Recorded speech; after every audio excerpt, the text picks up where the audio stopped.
yung mga tao na nananawagan na mag-inhibit ako sa hearing na yon ay yung mga tao na ayaw lumabas ang katotohanan. Bakit ang ingay-ingay niya sa human rights? Dalawang pagkakataon ang binigay sa kanya para mawasto ang ating criminal justice system. Unang-una, yung siya ay chair ng Commission on Human Rights, at yung pangalawa ay yung siya ay naging Department of Justice Secretary. Nabisi siya, spokes, nabisi siya. Nabisi siya sa kakaparte, kakawalwal sa loob ng bilibid.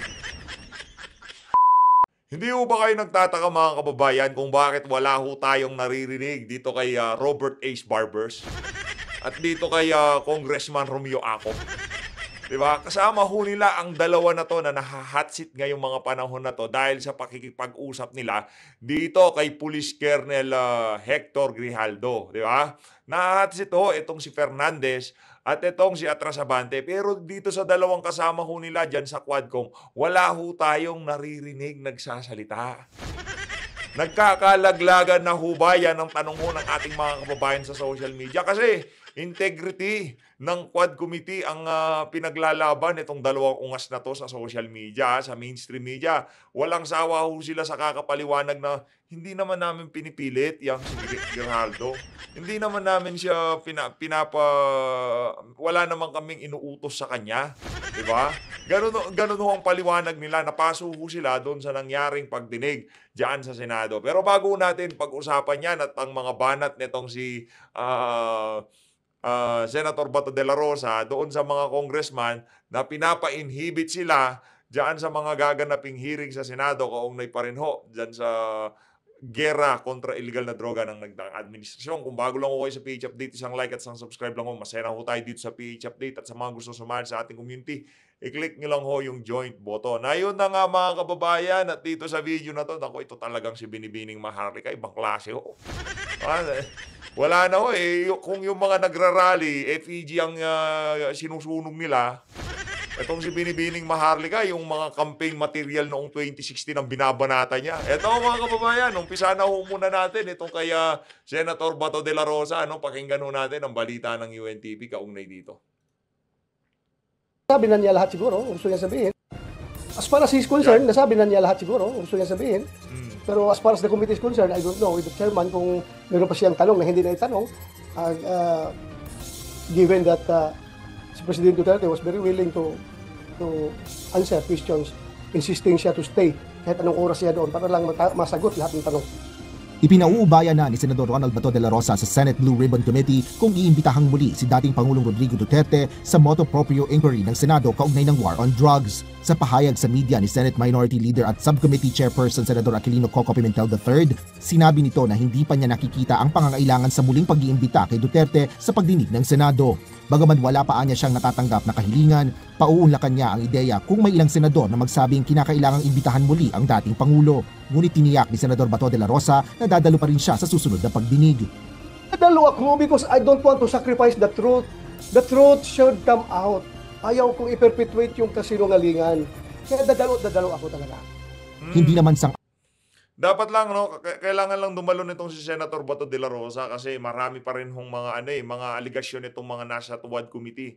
Dito kay Senator Bato, dito kay Senator Christopher Bongo, na kailangan pa rin masagot itong dalawang senador. Ayon si Senador Bato de la Rosa sa sinasabi nila Sa kaya ang nagbigay talaga ng interest para magsagawa ng investigasyon sa Senado.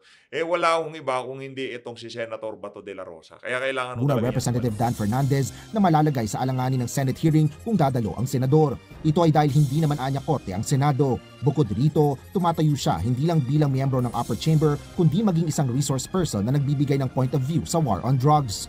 Yung mga tao na nananawagan na mag-inhibit ako sa hearing na yon ay yung mga tao na ayaw lumabas ang katotohanan. Yung mga tao na gusto nilang ma-preserve kung ano yung sinabi doon sa Quadcom as pure gospel truth, ayaw nila ma-debunk yung sinasabi doon. Sa ngayon ay wala pang Saka mali nga naman ho yun. Diyan sa Quadcom gusto nyo dumalo itong si Senator Bato de la Rosa, pero diyan sa Senado, bakit nyo siya gustong mag-inhibit? Sabi naman niya, pwede nila akong tanungin. Konsidera niyo ako bilang isang resource person dito, bilang isang witness kasi dati akong dalawa ang mukhang ginagampanan ko dito. Isa akong dating chief PNP at senador ako ngayong kasalukuyan. Kaya pwede niyo akong tanungin kung ano yung mga nangyari noong kapanahunan ko diyan sa Philippine National Police. Ang petsang na itatakda ang Senate Blue Ribbon Committee kung kailan isasagawa ang susunod na pagdinig ng Senado kaugnay sa kampanya kontra iligal na droga. Asher Kadapan Jr., UNTV News and Rescue. Diyos ang aming sandigan, serbisyo publiko ang aming pinahalagahan. Ayun na nga mga kababayan, dito naman dumako tayo sa plano ha. Commentary ako kayo doon. Tayo hindi sang-ayon doon sa plano na mag-inhibit itong si Senator Bato de la Rosa diyan sa mga gaganaping pagdinig. Kasi pagka hindi siya dumalo at yung mga tanong na binabato sa kanya, kagaya lamang yung mga aligasyon nitong si Garma, aligasyon nitong si Kerwin Espinosa, hindi masasagot. Sila yung pinaka perfect na resource person para sagutin yung mga aligasyon na yan kasi sila pinapatungkulan. Ito naman mga kababayan, ngayon naman dumako tayo dito yung planong impeachment case laban dito kay Vice President Sara Duterte. Iahahin daw sa Nobyembre. Pakinggan natin ito. Ng grupong Bagong Alyansang Makabayan o Bayan na ihain sa susunod na buwan ng impeachment complaint laban kay Vice President Sara Duterte. Ayon sa Secretary General ng grupo na si Raymond Palatino, nagpapatuloy pa ang drafting sa reklamo kasunod ng mga impormasyon na lumabas sa mga pagdinig sa Kongreso kaugnay ng paggamit ng pondo ng Office of the Vice President at Department of Education noong si VP Sara pa ang nagsisilbing kalihim ng kagawaran. Git ng grupo, nakagawa ng impeachable offense si VP Sara dahil sa umunoy hindi maipaliwanag. Grabe. Kumusta magkano kaya ang pondo ng mga na yan, yung mga magsasampa na yan? Magkano kaya ang pondo nila galing kay Tambaluslos?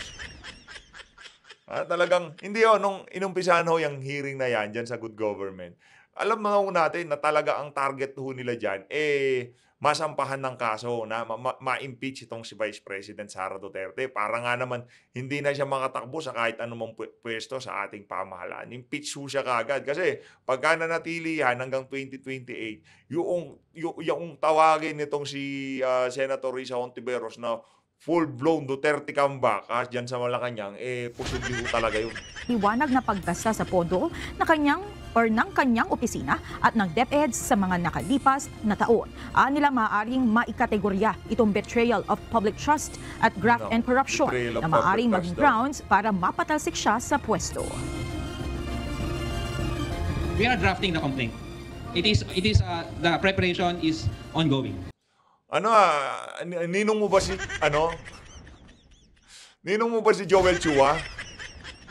Yung sequence of event talagang magkakasunod-sunod. Pagka-anunsyo nitong si Joel Chua na handa na, kumbaga talagang merong linabag itong si VP Sara. Kayo naman dyan, magsasampa na ng impeachment case laban sa kanya. Ayos!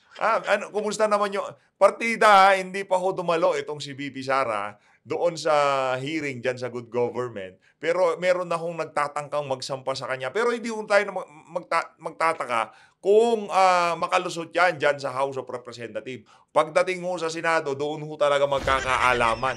At ang matindi dito, kung sakali talagang magdire-diretso yung impeachment na yan kay VP Sara, magkakaalaman Again, double-edged sword ulit yun kung sakaling mapag-usapan yan sa Senado. Araw-araw, oras-oras. Ang laman ng mga pahayagan na pinag-uusapan sa karsada, sakali hindi si Martin Tambaluslos Romualdez. Kung hindi itong si dating Pangulong Rodrigo Duterte at itong si Vice President Sara Duterte at ang mga Duterte. Kaya ang mangyayari dito, kung sakaling gusto talaga nilang i-diretso yung impeachment na yan, para sa atin alam natin medyo delikado yan pero advantage para sa atin yan. Yung maya pinag-uusapan ng mga Duterte. And we hope to file this soon kapag meron tayong sapat na batayan at saka ebidensya na makakuha. So, people's organizations, anti-corruption stakeholders, advocates of good governance. Samantala, wala pang inilalabas sa bagong pahayag si VP Sara tungkol sa issue. Actually, inaasahan na ni VP yan. Alam niya na meron talagang lalabas na ganyan. Inaasahan na niya na merong magsasampa sa kanya. Yun naman talaga ang pakay. Nung una pa lang, noong pagbigay ng Office of the President doon sa confidential fund na yun, yun na talaga ang pakay para siraan etong si Vice President Sara Duterte. At hindi kung para sa ano pa man, no, yun ho talaga ang pakay nila, ang mga investigasyon, yung mga aligasyon. Iisa lang naman ho yung issue nila eh, yung confidential fund. Mantakan nyo yun, katagal-tagal ho niyang naging mayor pero wala ho silang naging issue dun sa pagiging mayor niya. Yung confidential fund niya, nung pagiging mayor niya, wala hong issue doon. Yun lang ngayon kasi medyo na-sensationalize nila kasi 11 days. Tapos, 100,000 yung pinambayad doon sa mga boarding house. Kayo naman. Saan ba kayo nakakita ng mang-uupa kayo? 11 days lang. Malamang sa malamang, nung nabalitaan ni VP Sara, hindi ito, ano na lang to, kumbaga, haka-haka na lang to. Malamang nung nabalitaan niya na mayroong nakalaan na confidential fund para sa kanyang opisina, nag-ano na siya, kumbaga, naghanap na siya ng mga boarding house o ang tawag doon, safe house para sa mga mga nangangailangan nito, no. Kaya ang ang banat nila dito kay Vice President Sara Duterte. Malamang sa malamang kung diyan sa House of Representatives makakalusot yan, pagdating mo sa Senado, panigurado, tatalbog ho yan 100%. Dito naman ho sa bahagi ng video natin na to, pakinggan ho natin ang mga punto de vista nitong si dating presidential spokesperson Harry Roque kaugnay doon sa nangyaring hearing nung isang araw diyan sa Senado na dinaluhan itong si dating Pangulo Rodrigo Duterte. Pakinggan ho natin to mga kababayan. Palupit ito. Maraming nakakamiss dito sa mama Magandang natin. araw po sa inyong lahat, ha? Magandang araw, talagang Spokes. Hindi naman tayo po pwedeng hindi Teka. mag-spokes, Palakpakan ho muna natin itong si Spokes. Palakpakan ho natin. Tuloy na ho natin. Matapos yung testimonya ng ating Presidente Duterte kahapon dyan sa Senado. Well, una-una po, no, I am sure yung mga antivirus sa ating lipunan ay talagang handang-handa na mapahiya ang Presidente doon sa ginawang pagdinig sa Senado. Pati po si Senator Coco Pimentel, bagamat siya ay naging Senate President nung naging Presidente si PRRD, alam naman natin, meron din yung sama ng loob, no, dahil nga sa PDP laban.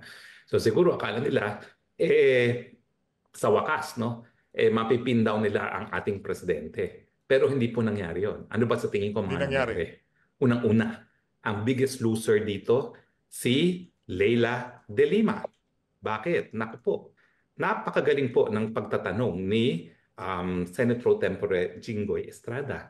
Yan din po ang aking sentimiento laban kay Leila De Lima. Bakit ang ingay niya sa human rights? Dalawang pagkakataon ang binigay sa kanya para mawasto ang ating criminal justice system. Unang-una, yung siya ay chair ng Commission on Human Rights at yung pangalawa ay yung siya ay naging Department of Justice Secretary. Nabisi siya, Spokes. Nabisi siya sa kakaparte, kakawalwal sa loob ng bilibid. Yung pakanta-kanta pa siya ng Careless Whisper. Meron pa siya mga backup dancers. Di ba, pagka nagpo-programa sila sa loob ng bilibid, yung mga inmate, pagka nagpo-programa, itong si Leila De Lima, automatic po yan, talagang umaatin. Tandaan niyo po, ang Leila De Lima, napakatagal ng panunungkulan. Yan po ay panahon pa ni PGMA at panahon ni Noynoy Aquino.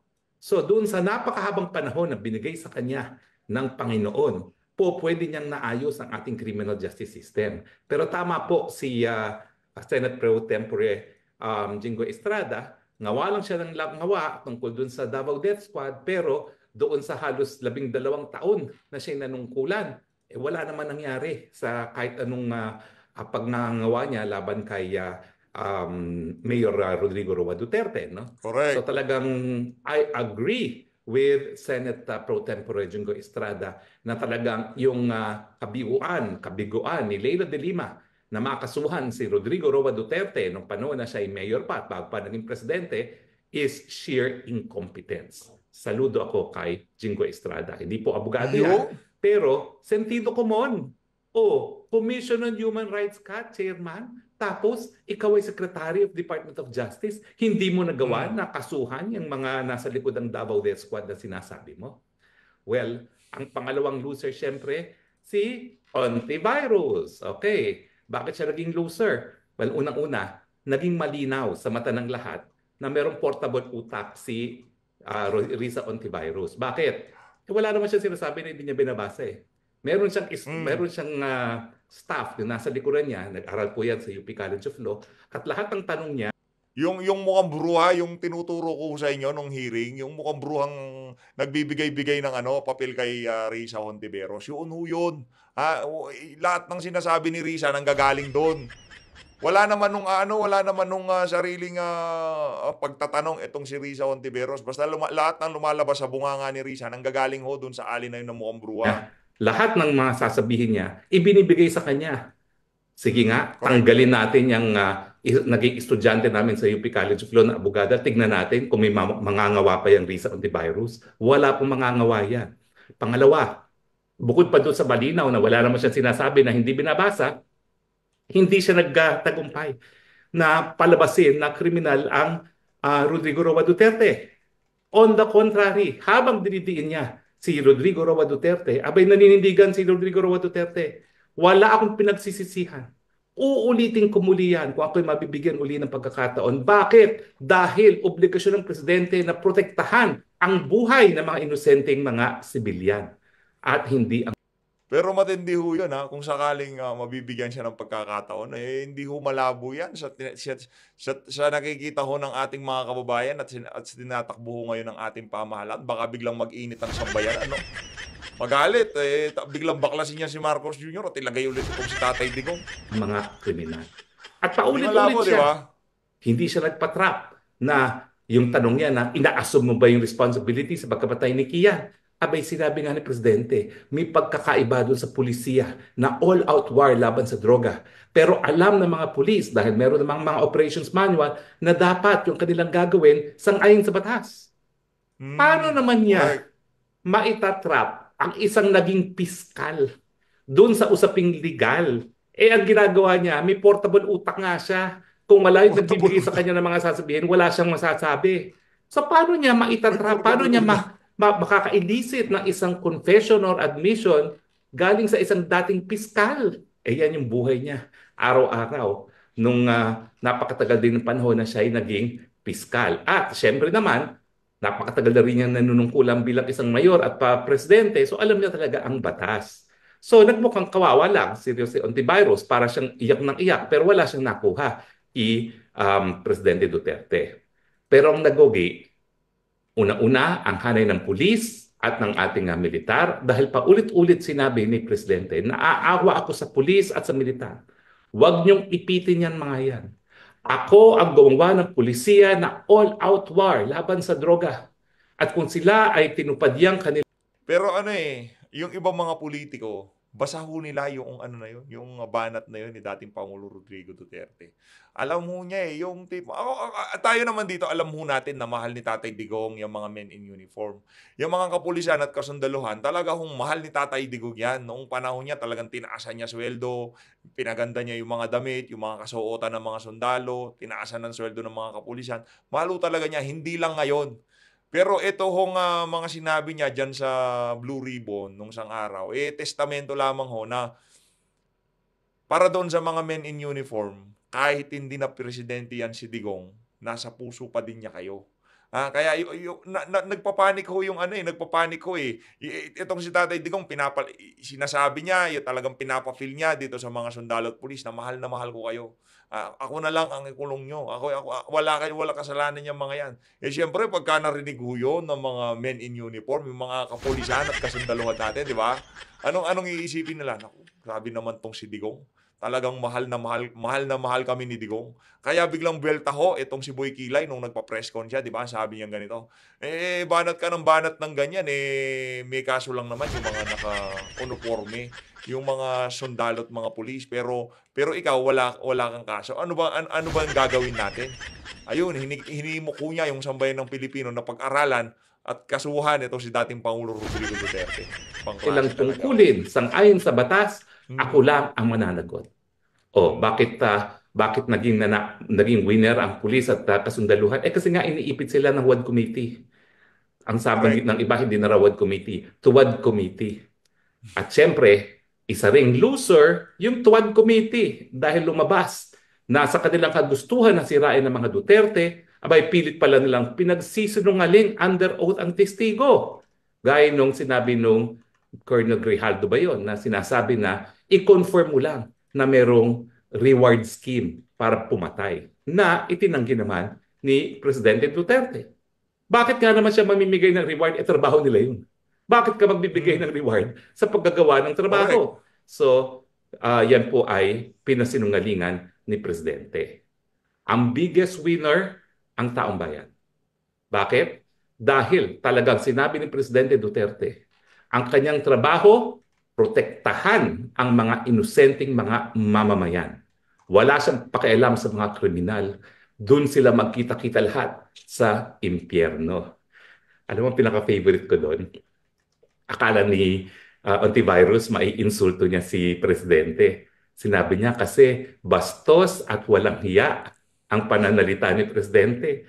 Alam mo, tuwan-tuwa ako dun sagot ni PRRD. Pasensya na kayo. Talagang bastos ako at walang hiya. Kaya ako naging presidente. Kaya tignan natin na baka naman si Madam Riza Ontiveros pag naging bastos at naging walang hiya, maging presidente rin. At alam naman natin na talagang laway na walay siya. Naglalaway talaga siya para mahalal pa sa mas mataas na posisyon. No? Totoo yan. Lahat ng ginagawa na yan itong si Riza Ontiveros para makapustura lang ho siya kung hindi sa pagiging vice-presidente. Pero sa babase sa aking mga nakikita ngayong mga panahon na to, hindi ho magnanasa ng pagka-vice-presidente yung si Riza Ontiveros. No, talagang madudurugo siya unless na lang magpapaka-Noli de Castro, yung tipong ipapakita niya na wala siyang pakialam diyan sa pwesto ng pangulo, yung okay na to, kumbaga napasubo lang ako sa pagka-vice president Pagkatapos na to, magpapahinga na ako. Yung tipong mga ganung hindi kawawa sa akin kung ganun yung mentality mo, yung kumbaga pinakawalang kwentang naging vice president ka ng Pilipinas kagaya nitong si Noli de Castro. Hindi kawawa sa akin, pero pagka ikaw medyo mahusay-husay kagaya nitong si VP Sara. Naku, pag-upo mo pa lang bilang vice-presidente, ikaw nang pinaproject ng mga buitre at mga walang iya dyan sa Malacanang. Yun ang sigurado dyan. Kaya para dito kay Riza Ontiveros, malamang sa malamang, hindi vice-president ang target ng ali na yan. Hindi vice-president. Tignan natin kung may mangyari dyan.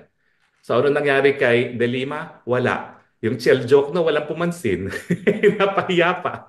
Ang galing ng General Gamboa. Yung pagpipilitan ni Jokno na yan, alam nyo, si Chel Jokno ay patunay na hindi bali palibasa anak ka ng ama mo. Ganun kang kagaling. Walang binatbat kay Gamboa. O, di ba? Agree naman kayo? O, yung pinagpipilitan niya na yung galing daw sa PNP hierarchy na ang term na neutralize ay patayin. O, ayun, pinakita ni Gamboa, hindi yan totoo. Dahil ang neutralize, hindi yan automatically ibig sabihin patayin. Ang neutralize is neutralize. Common meaning, tanggalan ng lakas, hindi naman yan para patayin. At siyempre, dahil nalinaw yan nung General Gamboa ba yun? Napakagaling talagang Gamboa na yun. No? Ayun, pati yung mga conclusions ng Tuwad Committee, baliwala. Well, alam niyo nagpapatunay na si Presidente Duterte minahal ang taong bayan dahil buo ang kanyang pagmamahal sa ating mga kababayan. Ikulong niyo na siya kung kinakailangan. Pero hindi siya humihingi ng patawad dahil sa ginawa niya. Ang ginawa niya, binigyan niya tayo ng mga tahimik na mga komunidad at talagang sinupil ang mga salot sa ating bayan. Kaya naman hanggang ngayon, pinakamamahal na pa rin na presidente si Rodrigo Roa Duterte. Tuwad Committee, humanda na kayo at lulusubin kayo ng bagyong Rodrigo Roa Duterte. Pero base dun sa ating nakikita, sa tingin natin hindi na nila iimbitahin. Kung iimbitahin, dadalo yan, pero sa tingin natin sa mga susunod na pagdinig, nakuha na ho nila yung gusto nila Kumbaga, under oath si Tatay Digong, tapos kung ano-ano mga pinagsasabi niya, linito niya, ginulo niya, yung mga taga-Tuwad Committee, paniwalang-paniwala naman kay dating Pangulo Rodrigo Duterte. Tingnan natin kung ano yung mga susunod na magiging development dito sa dito sa mga kaganapan na to. Heto mga kababayan, itong si Binibining Maharlika na-missu natin, anak ng to. Itong mga madaming tab na ganito, nami-miss natin Ito, panoorin natin kung paano wawasakin ni Binibining Maharlika ang kanyang EPG dito. Nakita ko may nagbigay nito sa akin. Ewan ko sino nagbigay nito. Ayan, no? Grabe naman yan, Meron tayong gugurgurin ngayon. Galit Sige, madam. Sundutin mo lang yung mata nitong si Bangal. Nang dahil sa buwaka ng Genemis na to, mga palangga. Madam, huwag kang magalit. Parang, ang dating parang breakup yan, Di ba ganun? Pagka yung magjowa, ayoko na sa'yo. Hindi, pero hindi ko naman sinasabing jowa niya nitong si Binibining Maharlika. Pero ganyan ginagawa nila, di ba? Sinusunog nila yung kanilang mga memorabilia. Yung mga larawan, yung mga couple shirt nila. Ito naman si Binibining Maharlika, ang sinusunog niya, campaign material. Ilesyang buhay ninyo. Talaga naman, galit talaga yun. Ayan, nahin natin to. Bang klase naman yan. Ayan. Oh, wow. Tingnan mo, naging ano na siya, Tingnan mo, itsura niya. Diga? Mukhang nakatira talaga ng buong buo. Okay, tingnan natin. Nakatira ng buong Alam mo ba, Ngag, napakasinungaling mo. Gumastos ang mga OFW Naku. ng lahat-lahat. Napakawalang hiya mong ingrato ka. Gumastos ang taong bayan. Kinampanya ka ng libre. Tapos, anong pinalit mo? Dilubyo. Binaha ang mga tao dahil sa kapalpakan mo, dahil hindi mo alam ang gagawin. Ito ka ngayon. Ngag ba? O, yan, mukhang nasira na siya ng polburon. O, ha? Ito yung nararapat sa'yo,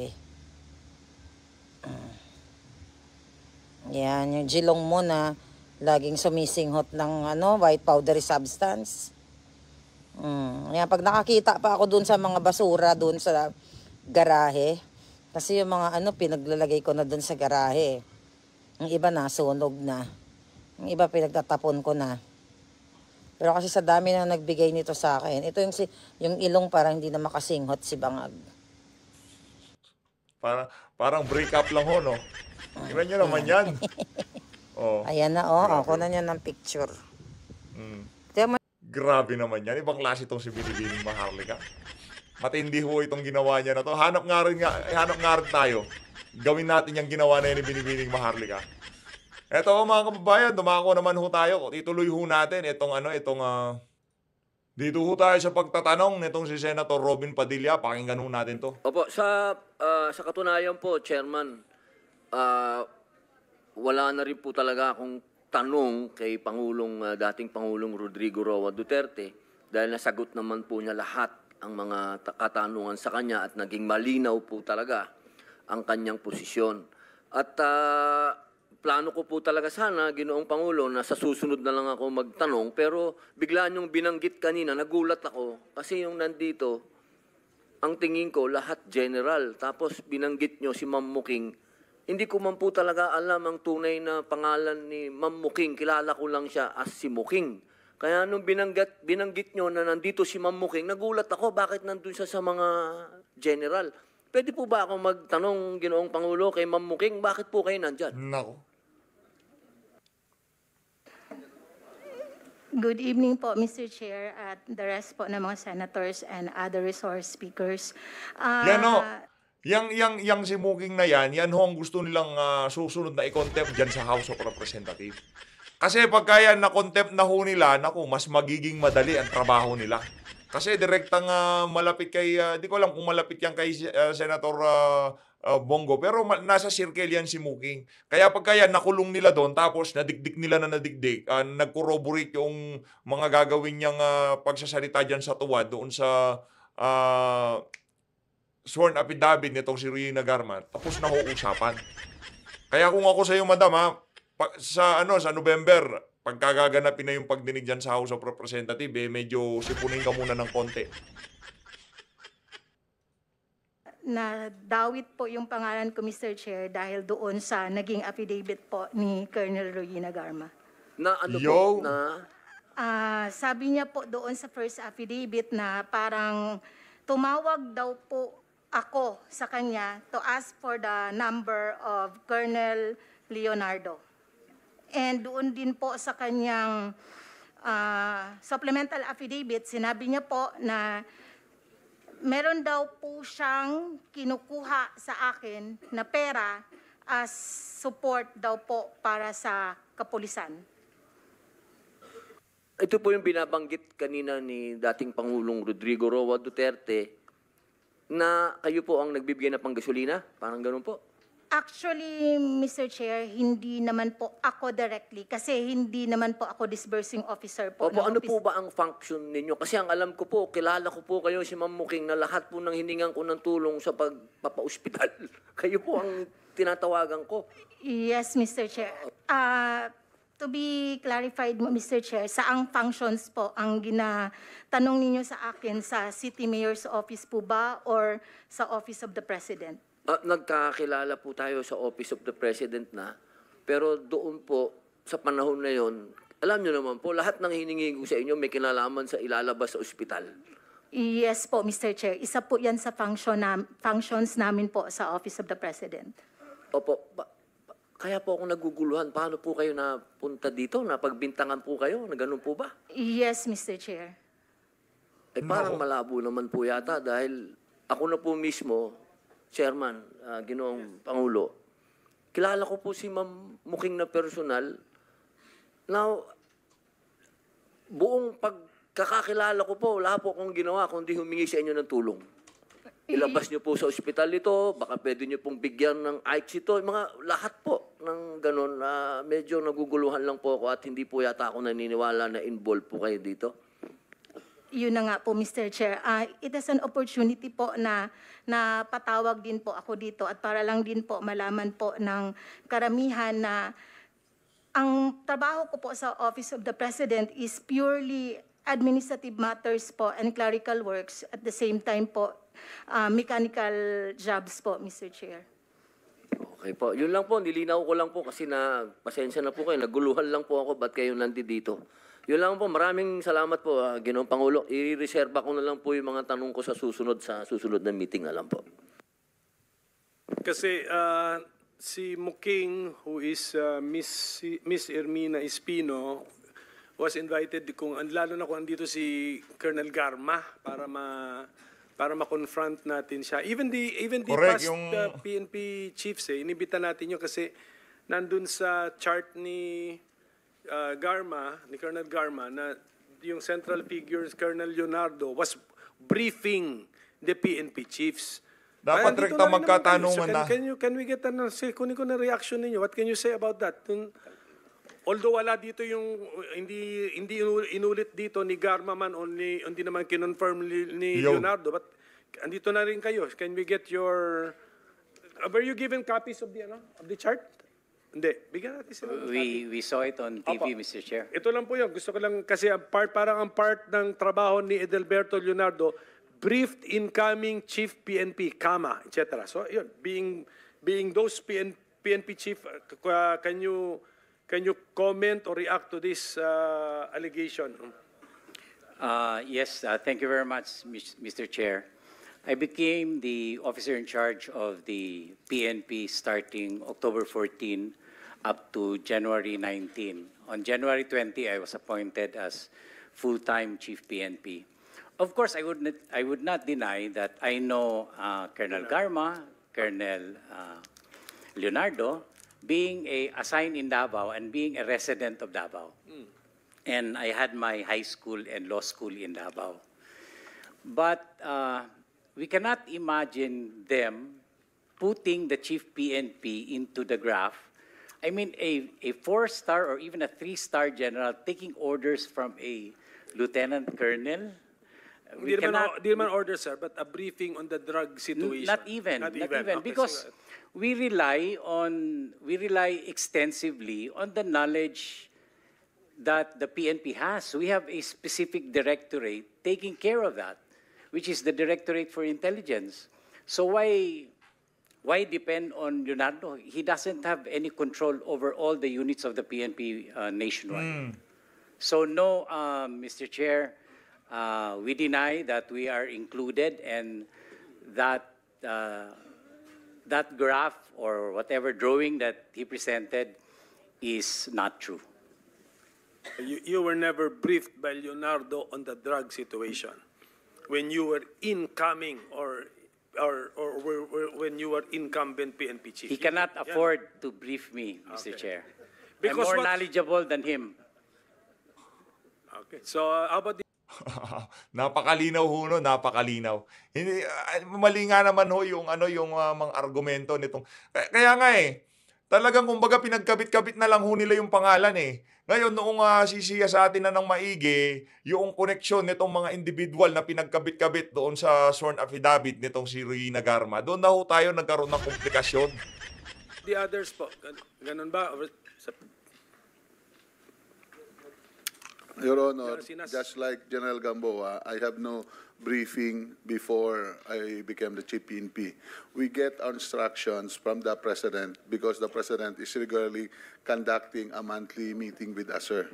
And he relayed the instructions through our SILG, sir. So we followed the flow of communication, sir. Thank you, sir. Thank you, General Sinas. General Danao, sir. Okay. Yes, sir. I became the officer in charge from May 2022 only, sir. So 3 months. It's election time. And when I became MPD director, regional director of 4A and NCR, never did we get any instruction, or why should I get also a instruction from a lieutenant colonel? And kung meron man, sir, impormasyon yan, hindi rin yan as a gospel truth if ever. Kasi nakita naman natin, sir, nung una, the President even announced yung mga names. So, hindi na kailangan, sir, siguro, si Leonardo dyan. So, we never got any instruction or we never coordinated for that matter.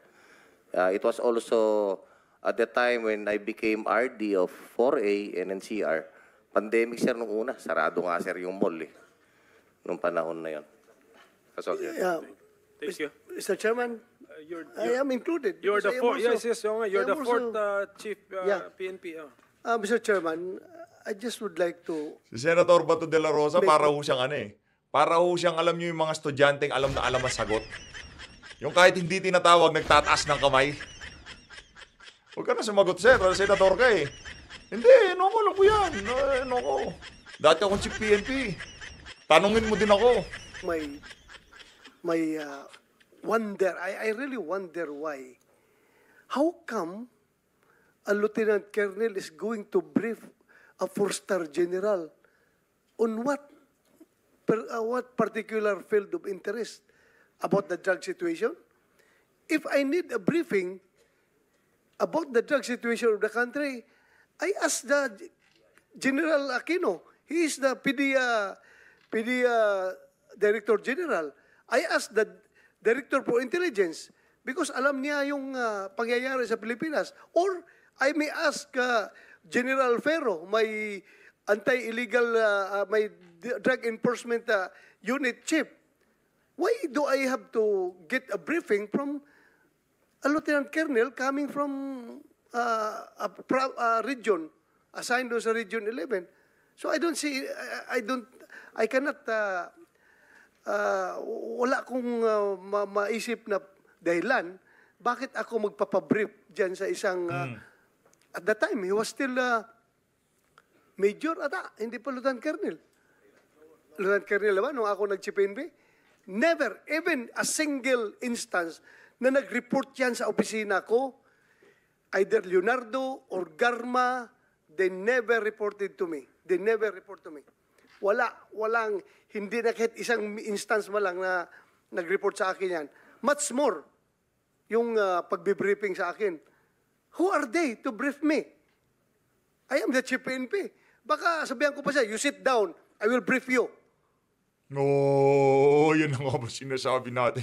Ibang klase talaga itong si Senator Bato de la Rosa. Huwag niyong umpisahan yan. Tatapusin niya kayo. Thank you. Thank you. Sure. Senator Villanueva, yes. Si Muking, tama ba yung pagkarinig ko kay Presidente that sometimes namimigay ka ng pera? Kung totoo yun, anong konteksto nun? Actually, Mr. Chair, hindi po ganun ka-elaborated yung sinabi po ni former President. Na-mention ko po kanina, Mr. Chair, na hindi po ako ang disbursing officer. So, ang sinasabi niya pong support, Mr. Chair, is yun pong office supplies, office equipments, and yun pong gasoline po na binibigay namin sa mga precinct commanders po in every precinct po sa Davao City.